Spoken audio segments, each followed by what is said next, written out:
Lisa and I are not cousins or sisters, although people sometimes assume we are related because we travel and live together. We are best friends. We met at school and have shared a flat for the past 2 years. We understand each other's habits well, divide the household jobs fairly, and often spend holidays together when our work schedules allow it. Knowing how long they had known each other removed the earlier confusion. I worked as a chef when I was younger and later taught history. I do not want to return to either job full-time. What I want to do next is become a writer. I have several story ideas and have started planning a novel. I'll continue teaching part-time at first so I can earn money while developing a regular writing routine. That option matched the person's needs more closely than the alternatives.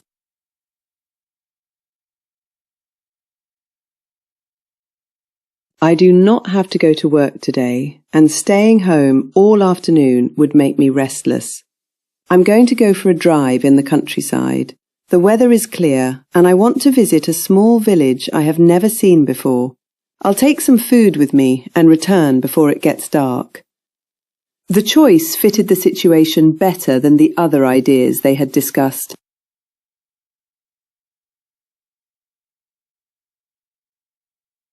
Please buy a dozen eggs for the cake. The bread costs £2 and the large bottle of milk is £3, but the eggs are £1.50.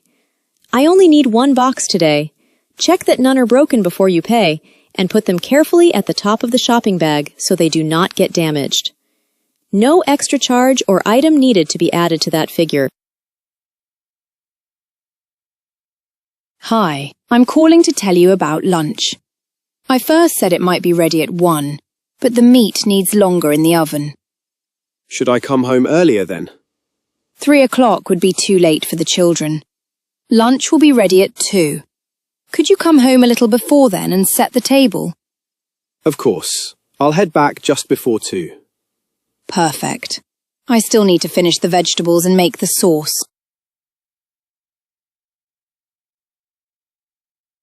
The meeting room is free from 4, but several people have another appointment then. 3 o'clock was suggested, although the manager cannot attend at that time. The meeting is at 2 this afternoon. Please arrive 10 minutes early with the sales figures. We want to finish by 3:30 so the visitors can catch their train. The new arrangement also avoided a rushed journey at the busiest part of the day.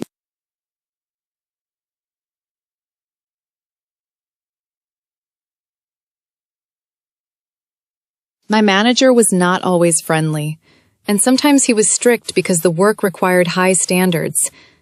I liked him because he taught me a lot. He explained how to handle difficult clients, organize priorities, and correct mistakes without becoming defensive. The responsibilities he gave me helped me develop confidence and prepared me for the position I have now.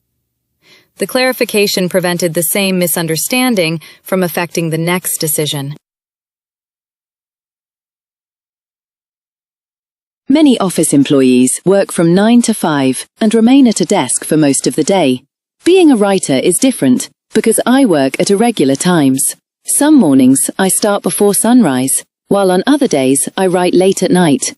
The schedule depends on deadlines and when I can concentrate, although I still try to keep several hours free for family life.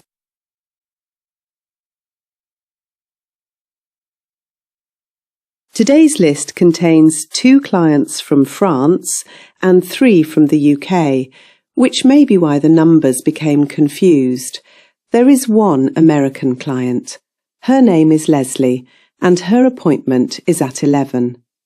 Please place the correct form on the reception desk and confirm her contact number when she arrives, as the previous record contains an old address.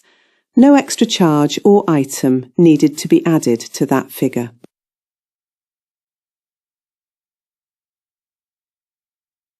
When we travel to India, we do not usually head straight to the mountains, and the beach is too far from where our relatives live.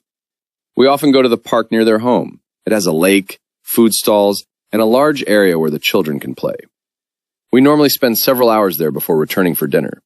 There is still enough time to arrive, prepare, and deal with any small delay. Hi, I think I left my bag in your cafe this afternoon. I paid at the counter, but I definitely had it after that, and I did not sit near the door. Could you look in the corner beside the tall plant? That is where my table was. The bag is small and brown, with a set of keys and a notebook inside. They plan to arrive early enough to avoid any further confusion there.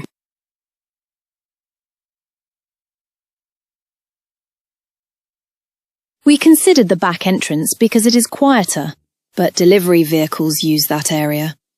The side entrance was locked when we arrived. We met at the front entrance where the sign and ticket office were easy to see. I arrived first and waited beside the steps until the others came. From there, we all went inside together.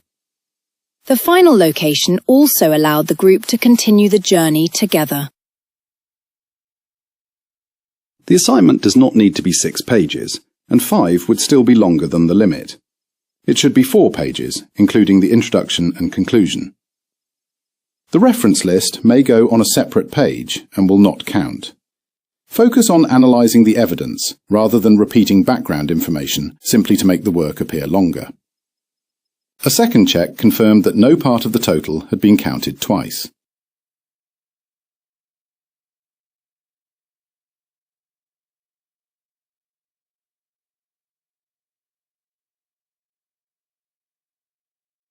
The weather forecast used to decide whether I exercised. Heat, rain or darkness each provided a good excuse. Then I joined a centre near the station. Inside I can choose a treadmill, set a precise pace and move straight to strength training afterwards.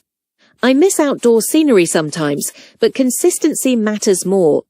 A controlled indoor space means the session happens regardless of what is falling from the sky. I leave my shoes beside the door and start just before sunrise. The promenade is nearly empty, fishing boats are returning, and the air smells of salt. On calm days, I run on firm sand. When the tide is high, I use the path above the beach. Hills might improve my fitness more quickly, but the sea makes me want to go out, and that is what sustains a routine.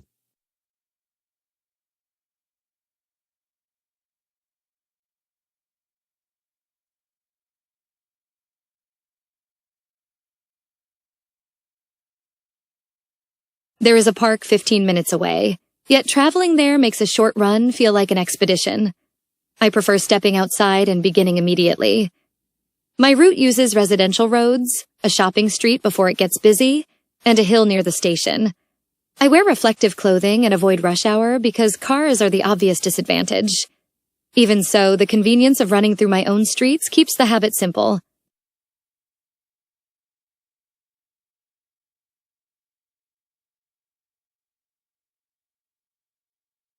I am training for 10 kilometers and need honest numbers. GPS can lose signal beneath trees, but the stadium lane never changes. 25 laps means 10 kilometers. The surface is forgiving. There are no traffic lights, and I can leave water beside the start line. Scenic routes are more enjoyable, but when I am testing pace or racing a friend, measured laps on the track are far more useful.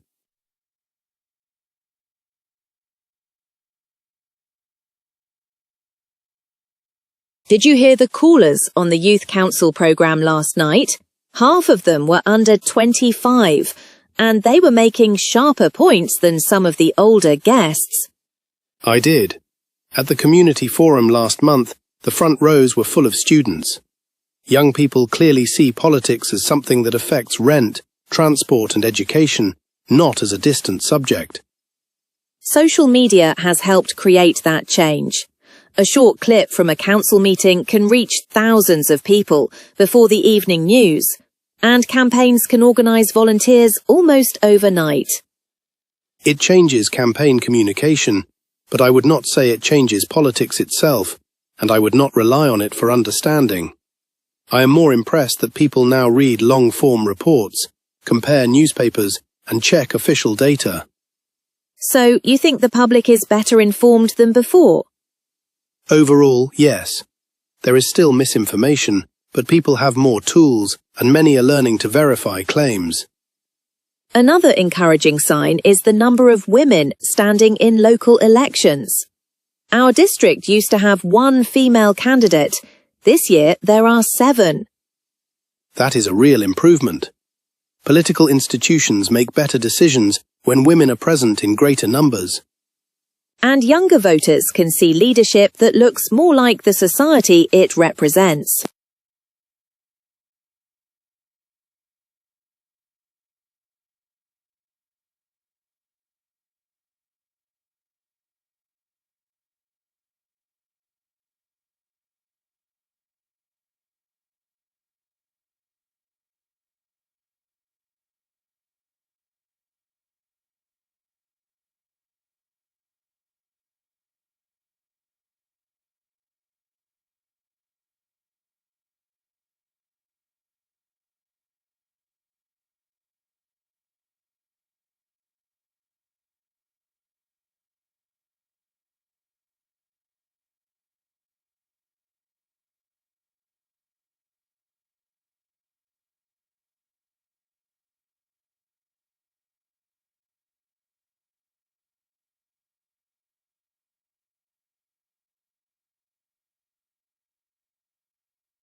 The new podcast contained thoughtful interviews, and the episodes were not unusually long. Its failure came from a different source. The creators did not promote the show effectively. They uploaded each episode and assumed listeners would discover it automatically, but they rarely shared short clips, contacted related communities, or explained clearly what made the program distinctive. As a result, even people who might have enjoyed the content did not know it existed. This example should not lead us to dismiss podcasting. In my view, it is a great way to build a community. Regular episodes allow hosts and listeners to develop an ongoing conversation, especially when audiences can send questions, suggest topics, or respond to one another. Podcasting is not only useful for entertainment, it can support education, professional discussion, and shared interests. Nor is it a waste of time when the purpose and audience are clear. The lesson is that good content and community potential are not enough by themselves. Creators must also make the program visible and invite people into the conversation.